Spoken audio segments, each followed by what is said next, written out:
اگلا علی بھائی کہ یہ بھی سنا ہے کہ مولا علی علیہ السلام اور مائی رابعہ بصری سے متعلق کہ وہ یہ فرمایا کرتی تھیں کہ میرا دل چاہتا ہے کہ میں جہنم کو بجھا دوں اور جنت کو آگ لگا دوں تاکہ لوگ جو صرف اور صرف اللہ کی محبت میں اس کی عبادت کریں.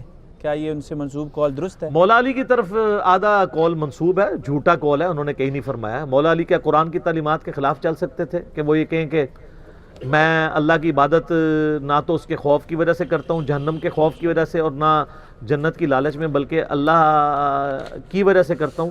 یہ صرف جذباتی جملہ ہے. مجھے بتائیں کہ جہنم کا خوف اور جنت کی لالچ دی کس نے؟ شیطان نے؟ اللہ نے. تو جو چیز اللہ نے خود دی ہوئی ہے اس کے اوپر اللہ کو کرٹیسائز کیا جا سکتا ہے؟ رابعہ بصریہ کے بارے میں مشہور ہے کہ وہ کہتی تھی کہ ان کے ہاتھ میں ایک ہاتھ میں پانی کا لوٹا تھا، دوسرے ہاتھ میں جو ہے وہ کوئلے تھے. انہوں نے کہا میں پانی سے جو ہے وہ دوزخ بجھا دوں گی. تسی بھی تہاڈا بھی دماغ خراب ہے، پانی نال دوزخ بجھ دی ہے؟ پانی دے ایک لوٹے نال تے تندور بھی نہیں پورا بجھدا. اور اس سے میں جنت کو آگ لگا دوں تاکہ لوگ صرف اللہ کے لیے اس کی عبادت کریں. ہم کہتے ہیں سبحان اللہ، لعنت اللہ علیہ. یہ تو اہل ایمان کی نشانی ہے.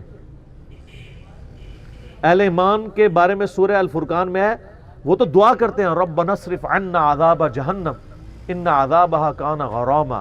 اے رب ہمارے ہم سے دوزخ کا عذاب دور کر دے، یہ تو ہمارے گلے کا پھندا بنا ہوا ہے، ہر وقت لٹکتی تلوار ہے.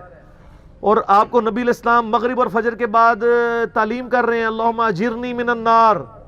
اور سورہ سجدہ میں آ رہا ہے کہ ہمارے بندے ہماری جنت کی لالچ میں اور دوزخ کے ڈر کی وجہ سے ہمیں راتوں کو پکارتے ہیں.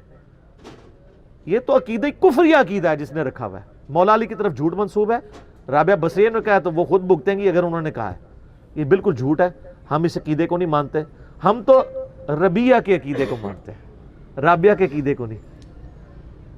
صحیح مسلم میں حدیث ہے، نبی علیہ السلام کا ایک صحابی تھا ربیہ، وہ آپ کو وضو کروایا کرتا تھا. ایک دن نبی علیہ السلام کا سمندر رحمت جوش میں آیا، فرمایا سل ربیہ، مانگ کیا مانگتا ہے؟ کہ یا رسول اللہ جنت میں آپ کا پڑوس. لو، کائنات کی سب سے بڑی چیز، کتنی تیاری کر کے بیٹھے ایسی بندہ. آپ نے فرمایا کچھ اور مانگ لے. نہیں یا رسول اللہ یہی. آپ فرمایا کثرت سجود سے میری مدد کر، یعنی تو عبادت میں استقامت اختیار کر، میری دعا کی برکت سے تجھے جنت میں پڑوس مل جائے گا. تو نبی علیہ السلام کو تو کہنا چاہیے تھا تو جنت کے لیے کیوں بات کر رہا ہے، مجھ سے کہہ رہا ہے؟ تجھے تو کہنا چاہیے مجھے اللہ کا عشق مل جائے بس، منو جنت نہیں چاہیے دی. تو ہم ربیہ کے عقیدے پہ ہیں. رابعہ آپ کو مبارک، ربیہ والا ہمارا عقیدہ ہے. ہم کہتے ہیں ہمارا حشر ربیہ کے ساتھ ہو، آپ کا حشر رابعہ کے ساتھ ہو. ویسے کوئی جرت نہیں کرے گا، جس کو یقین بھی ہے نا وہ بھی نہیں کرے گا. کتنے پکے کٹر ناسبی ہیں نا، او جی یزید تے قسطنطینیہ دی بشارت فٹ ہوندی ہے، میں کہنا جی اللہ تینوں یزید نہ رکھے منو حسین نال، کہنا نہیں نہیں نہیں، اندر کھٹکتا ہے نا سر. پھر حسین تو حسین ہے نا. صحیح. چلو تو سیدنا حسین جنتی نوجوانوں کے سردار ہیں، تو نوجوانوں کو تو ویسے ہی ان سے عقیدت ہونی چاہیے. ٹھیک ہو گیا. اچھا علی بھائی، اکثر اوقات جو ایک حدیث جو ہے نا بخاری کے ریفرنس سے سوشل میڈیا پر بہت شیئر کی جاتی ہے کہ میں جو علی جو ہیں وہ علم کا شہر ہیں، ابو بکر بنیاد ہیں، اور عمر دیوار ہیں، اور عثمان رضی اللہ عنہم اجمعین یہ چھت ہیں. اور تو وہ پوچھتے ہیں کہ یہ حدیث جو ہے صحیح بخاری کے کس چیپٹر میں؟ بخاری شریف کوئی نہیں ہے، بکاری شریف ہی ہوئے گی کدھر. تہاڈی کڑیاں روایتاں کسی حدیث میں یہ موجود نہیں ہے کہ جی وہ ابو بکر بنیاد ہے اور عمر چھت ہے اور عثمان دیواریں ہیں. ہاں یہ جو آخری حصہ ہے نا وہ ترمذی میں ہے کہ میں علم کا شہر ہوں، میں حکمت کا شہر ہوں، علی اس کا دروازہ ہے. لیکن وہ بھی روایت اصول محدثین پہ کمزور ہے، امام ترمذی نے خود جرح کی ہے اس میں. لیکن اپنی مقدمے میں یہ بات درست ہے مولا علی کے حوالے سے جو ہے. اب دیکھیں کہ کتنا شرمناک کردار ہے ان علماء کا کہ ان کی مرضی سے یہ پوسٹیں بنتی ہیں، اس کو انڈورس کرتے ہیں. اور صرف پوسٹیں نہیں، کئی جگہ تقریروں میں ان کے چوزوں نے جو شاگرد ہیں مولویوں کی موجودگی میں یہ حدیثیں بیان کی ہیں کہ میں علم کا شہر ہوں، ابو بکر اس کی بنیاد ہے، عمر اس کی چھت ہے، اور عثمان اس کی دیوار ہے، اور علی اس کا دروازہ ہے. تو ان علماء کو شرم نہیں ہے یہ دنیا کی کسی کتاب میں ضعیف روایت بھی کوئی دکھا دیں، بالکل گھڑی بھی فیبریکیٹڈ روایت ہے. صرف مولا علی کے مقابلہ کرنے کے لیے، کیونکہ ترمذی میں روایت تھی نا، میں علم کا شہر ہوں، حکمت کا شہر ہوں، علی اس کا دروازہ ہے. چونکہ یہ صحیح ضعیف کا فرق نہیں کرتے نا، تو یہ ضعیف حدیث فضائل میں لے لیتے ہیں. تو انہوں نے کہا حضرت علی کی تو فضیلت ہمیں ماننی پڑی، تو باقیوں کی خود ہی بنا دو. حالانکہ وہ کریکشن کے طور پہ اس میسیج کو جاری کرتے ہیں. جی کریکشن کے طور پہ کرتے ہیں کہ جی اے پوری حدیث ہے، اے پوری او کہانی جے بھائی، مرنے سے پہلے اے مسلمان کر لے اس پہ غور. کتابوں کا خدا اور ہے، مدرسوں کا خدا اور، علماء کا خدا اور، بابوں کا اور بابیوں کا خدا اور. ٹھیک ہے، یہ کہانی ہے، کوئی ایسی چیز نہیں ہے. مسلم شریف میں والے ایک حدیث، اوپر تلے 3 حدیثیں ہیں، 639 640 641. اما عائشہ کے پاس ایک بندہ آگے کہتا ہے بتائیں کہ موضوع پہ مسح کی مدت نبی علیہ السلام نے کتنی مقرر فرمائی؟ تو انہوں نے کہا تم علی ابن ابی طالب کے پاس جاؤ، ان کا زیادہ وقت رسول اللہ کے ساتھ سفر و حضر میں گزرتا تھا، وہ تمہیں بتائیں گے. تو مولا علی نے پھر فرمایا کہ نبی علیہ السلام نے مسافر کے لیے 3 دن اور 3 رات، مقیم کے لیے 1 دن اور 1 رات موضوع پہ مسح کی مدت مقرر فرمائی. جرابیں بھی اس میں داخل ہیں، وہ آپ کلپ میرا دیکھ سکتے ہیں.